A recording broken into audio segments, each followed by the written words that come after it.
guys, bertemu lagi dengan saya Asgawi Channel. Di video kali ini saya akan memberikan sedikit info tentang COVID-19, virus yang mewabah di seluruh dunia termasuk Indonesia. Sebelum menonton videonya, jangan lupa kalian like, comment, share, dan subscribe.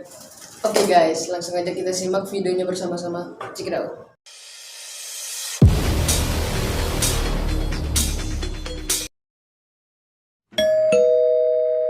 Sebelum membaca dan mendengarkan seputar video ini, jangan lupa like dan subscribe, agar channel ini terus berkembang. Dan juga ketuk tanda loncengnya, agar kamu mendapat notifikasi untuk menonton video-video selanjutnya.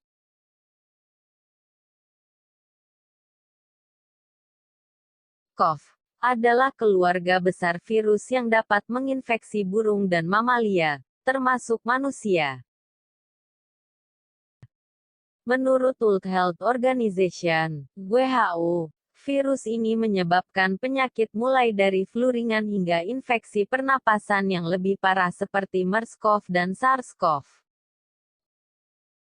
Virus corona bersifat zoonosis, artinya ia merupakan penyakit yang dapat ditularkan antara hewan dan manusia.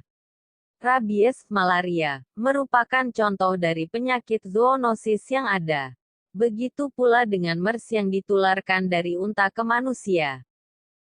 Virus corona bertanggung jawab atas beberapa wabah di seluruh dunia, termasuk pandemi SARS tahun 2002 sampai tahun 2003 dan wabah MERS di Korea Selatan pada tahun 2015. Baru-baru ini, virus corona baru muncul dan dikenal sebagai COVID-19 memicu wabah di Cina pada Desember tahun 2019, dan merebak di berbagai negara sehingga WHO mendeklarasikannya sebagai pandemi global. Pandemi coronavirus tahun 2019 sampai tahun 2020 atau dikenal sebagai pandemi COVID-19 adalah peristiwa menyebarnya penyakit coronavirus 2019 Coronavirus Disease 2019, disingkat COVID-19, di seluruh dunia. Penyakit ini disebabkan oleh coronavirus jenis baru yang diberi nama SARS-CoV-2. Wabah COVID-19 pertama kali dideteksi di kota Wuhan, Provinsi Hubei, Tiongkok pada bulan Desember tahun 2019, dan ditetapkan sebagai pandemi oleh Organisasi Kesehatan Dunia, WHO, pada tanggal 11 Maret tahun 2020. Hingga tanggal 28 Maret, virus SARS-CoV-2 diduga menyebar di antara orang-orang terutama melalui percikan pernapasan, droplet, yang dihasilkan selama batuk. Percikan ini juga dapat dihasilkan dari bersin dan pernapasan normal. Selain itu, virus dapat menyebar akibat menyentuh permukaan benda yang terkontaminasi dan kemudian menyentuh wajah seseorang. Penyakit COVID-19 paling menular saat orang yang menderitanya memiliki gejala, meskipun penyebaran mungkin saja terjadi sebelum gejala muncul.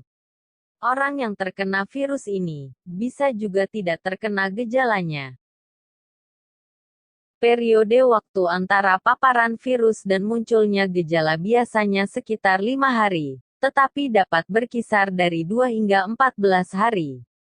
Gejala umum di antaranya demam, batuk, dan sesak napas. Komplikasi dapat berupa pneumonia dan sindrom gangguan pernapasan akut. Saya belum tahu pasti tentang sudah ada atau tidaknya vaksin untuk virus COVID-19 ini. Pengobatan primer yang diberikan berupa terapi simptomatik dan suportif.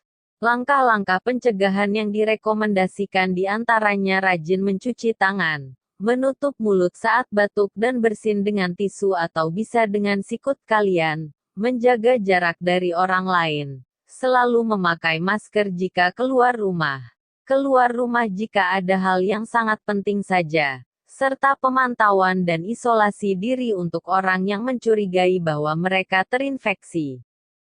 Upaya untuk mencegah penyebaran virus termasuk pembatasan perjalanan, karantina, pemberlakuan jam malam, penundaan dan pembatalan acara, serta penutupan fasilitas.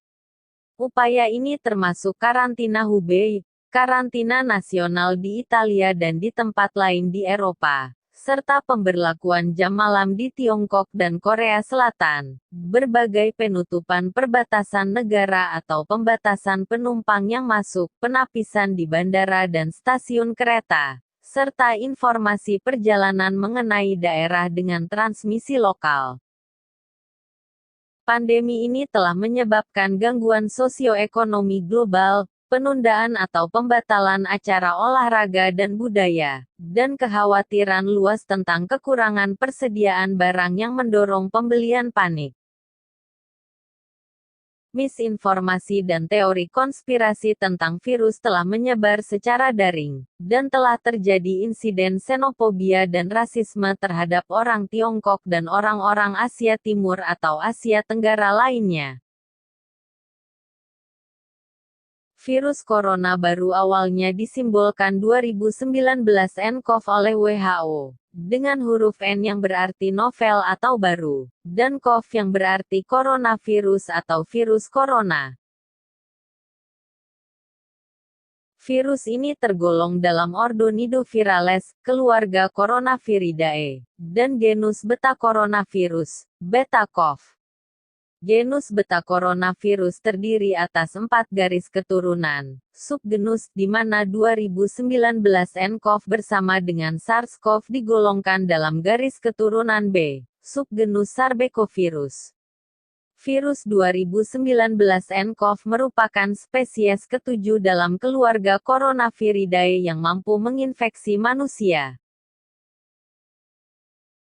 Pada tanggal 22 Januari tahun 2020, para ilmuwan dari Universitas Peking, Universitas Kedokteran Tradisional Tiongkok Guangxi, Universitas Ningbo dan Sekolah Tinggi Teknik Biologi Wuhan menerbitkan sebuah artikel setelah melihat manusia, kelelawar, ayam, landak, terenggiling, dan 2 spesies ular, yang menyimpulkan bahwa 2019 nCoV tampaknya merupakan virus rekombinan antara coronavirus kelelawar dan coronavirus yang asalnya tidak diketahui. Dan ular adalah reservoir hewan satwa liar yang paling mungkin untuk virus 2019 nCoV, yang kemudian menyebar ke manusia. Beberapa ilmuwan lain berpendapat bahwa 2019 nCoV dikembangkan sebagai hasil dari virus gabungan antara kelelawar dan ular. Nah, itu guys, sedikit info tentang COVID-19. Saya ingatkan sekali lagi, jangan lupa like, comment, share, dan subscribe. Sampai jumpa di video selanjutnya.